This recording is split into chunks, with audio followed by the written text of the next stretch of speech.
നമുക്കൊരു creamy coffee തയ്യാറാക്കുന്നത് എങ്ങനെയാണെന്ന് നോക്കാം. പലപ്പോഴും നമ്മൾ സൂപ്പർ മാർക്കറ്റിലൊക്കെ പോയി നമ്മൾ കോഫി പൗഡറിൻ്റെ സെക്ഷനിൽ പോകുമ്പോൾ നമുക്ക് കോഫി ക്രീം അല്ലെങ്കിൽ ക്രീമി കോഫി എന്നൊക്കെ പറഞ്ഞിട്ട് നമുക്കതിൻ്റെ മിക്സ് അവിടെ ഇരിക്കുന്നത് കാണാം. അപ്പോൾ അത് വാങ്ങിക്കൊണ്ട് വന്ന് നമ്മൾ കോഫി ഉണ്ടാക്കി കുടിക്കാറുണ്ടാവും.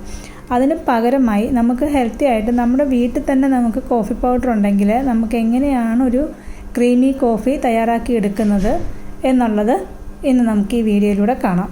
ആദ്യം നമുക്ക് വേണ്ടത് നെസ്കഫയോ ഏതെങ്കിലും ഒരു coffee powder, instant coffee powder ഉണ്ടെങ്കിൽ അതാണ് നല്ലത്. അതൊരു 2-3 ടീസ്പൂൺ നമ്മുടെ ആവശ്യമനുസരിച്ചും എടുക്കുക. ഒരു കപ്പിന് നമുക്കൊരു 1.5 ടേബിൾ സ്പൂൺ വേണ്ടി വരും. അപ്പോൾ ഞാനിപ്പോൾ ഒരു 3 ടേബിൾ സ്പൂണോളം കോഫി പൗഡർ എടുക്കുന്നുണ്ട്. നമ്മൾ എടുക്കുന്ന കോഫി പൗഡറിൻ്റെ അതേ അളവിൽ തന്നെ ഷുഗറും എടുക്കണം. 3 ടേബിൾ സ്പൂൺ കോഫി പൗഡറും 3 ടേബിൾ സ്പൂൺ ഷുഗറും.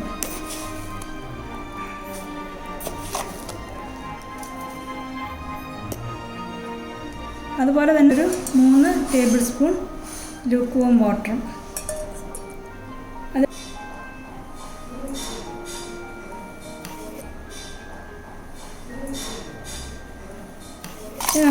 ഇതിനൊന്ന് നന്നായി മിക്സ് ചെയ്യണം. നന്നായി മിക്സ് ചെയ്ത് ഒരു ക്രീമി കൺസിസ്റ്റൻസിയിലേക്ക് കൊണ്ടുവരണം. അപ്പോൾ നന്നായിട്ട് ഇങ്ങനെ മിക്സ് ചെയ്ത് കൊടുക്കണം. കുറച്ചൊരു സമയം എടുക്കും, ഒരു 5 മിനിറ്റ് മേലെ സമയം എടുക്കുക മിക്സ് ചെയ്യാൻ. അപ്പോൾ നമുക്ക് നന്നായിട്ട് മിക്സ് ചെയ്യാം. ഇപ്പം നമ്മുടെ കോഫി നമ്മൾ മിക്സ് ചെയ്തത് ഈ ഒരു കളറിലേക്ക് വന്നിട്ടുണ്ട്. ഇപ്പോഴും ആ ഒരു ലൈറ്റ് ഷെയ്ഡ് എത്തിയിട്ടില്ല. അപ്പോൾ നമ്മൾ ഇനിയിപ്പോൾ ഒരു 3 മിനിറ്റോളം ഞാനിത് ബീറ്റ് ചെയ്തു. ഇനിയും ഒരു 2 മിനിറ്റും കൂടി നമുക്കിത് നന്നായി ബീറ്റ് ചെയ്യാം. നമ്മൾ ഡോൾഗോണ കോഫി ഉണ്ടാക്കുന്നതിൻ്റെ അതേ രീതി തന്നെയാണ്. ഒന്നും കൂടി ബീറ്റ് ചെയ്തതിന് ശേഷം ഞാനിത് നിങ്ങൾക്ക് കാണിച്ചു തരാം. അപ്പോൾ നോക്കൂ, നമ്മുടെ കോഫി ഒരു ക്രീമി കൺസിസ്റ്റൻസിയിലേക്ക് എത്തുകയും ചെയ്തു. അതിൻ്റെ കളറും മാറിയിട്ടുണ്ട്. ഇപ്പോൾ ഒരു ക്രീമി ലൈറ്റ് ഷെയ്ഡിലേക്ക് വന്നിട്ടുണ്ട്. അപ്പോൾ ഈ രീതിയിലാണ് നമുക്ക് ഈ ക്രീം തയ്യാറാക്കിയെടുക്കേണ്ടത്. അപ്പോൾ നമ്മുടെ കോഫി ക്രീമിൻ്റെ ക്രീം ഇവിടെ റെഡിയാണ്. ഈ ക്രീമിന് ഞാൻ നമ്മുടെ കോഫി മഗ്ഗിലേക്ക് മാറ്റുകയാണ്.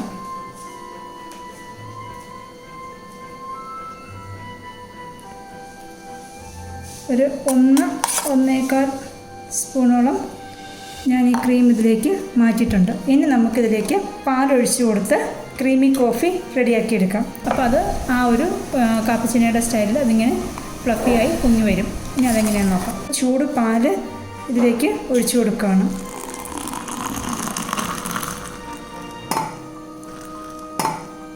നമുക്ക് നിങ്ങൾക്ക് കാണാം ആ ക്രീം ഇങ്ങനെ ഫ്ലഫി ആയിട്ട് പൊങ്ങി വരുന്നത്.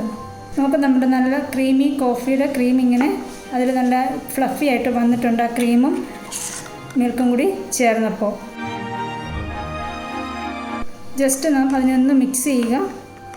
അപ്പോൾ നമുക്ക് കാണാൻ പറ്റും ആ ക്രീം ഇങ്ങനെ നമ്മുടെ സ്പൂണിൽ നിന്ന് ഇങ്ങനെ വിട്ട് വരുന്നത് നമുക്ക് കാണാൻ പറ്റും. ഒന്ന് മിക്സ് ചെയ്ത് കൊടുക്കുക. നല്ല ഫ്ലഫി ആയിട്ട് വന്നിട്ടുണ്ട്. നമ്മുടെ ഡൽഗോണ കോഫി ഉണ്ടാക്കുന്നതിൻ്റെ അതേ രീതിയിലുള്ള ക്രീമാണ് ഉണ്ടാക്കിയെടുക്കുന്നത്. അതിനുശേഷം ഈ രീതിയിൽ നമുക്കാക്കാം. സാധാ കോഫീനെ മറ്റൊരു രീതിയിലേക്കാക്കി നമ്മുടെ ഒരു കാപ്പുച്ചിനോയുടെ ടേസ്റ്റിലേക്ക് കിട്ടാനാണ് ഇങ്ങനെ ചെയ്യുന്നത്. അപ്പോൾ നോക്കും, നമ്മുടെ ക്രീമി കോഫി ഇവിടെ റെഡിയാണ്. നമുക്ക് സൂപ്പർ മാർക്കറ്റിൽ നിന്ന് കിട്ടുന്ന ക്രീമും കൊണ്ടോ അല്ലെങ്കിൽ ക്രീമി കോഫിയുടെ പാക്കറ്റ് വാങ്ങിച്ച് ഉപയോഗിക്കാതെ തന്നെ വീട്ടിൽ നമുക്ക് എളുപ്പത്തിൽ തയ്യാറാക്കിയെടുക്കാൻ പറ്റും ഈ ഒരു കോഫി. എല്ലാവരും ട്രൈ ചെയ്ത് നോക്കുക. Thanks for watching the video. പുത്തൻ വിഭവങ്ങളുമായി ഞങ്ങൾ നിങ്ങളുടെ മുന്നിൽ വീണ്ടും വരുന്നതായിരിക്കും. വീഡിയോ ഇഷ്ടമായവർ ലൈക്ക് ചെയ്ത് ഷെയർ ചെയ്യുമല്ലോ. ഇനിയുള്ള വീഡിയോകൾ മിസ്സാവാതിരിക്കാൻ സബ്സ്ക്രൈബ് ചെയ്ത് ബെൽ ബട്ടൺ അമർത്തി നോട്ടിഫിക്കേഷൻസ് ഓണാക്കുക.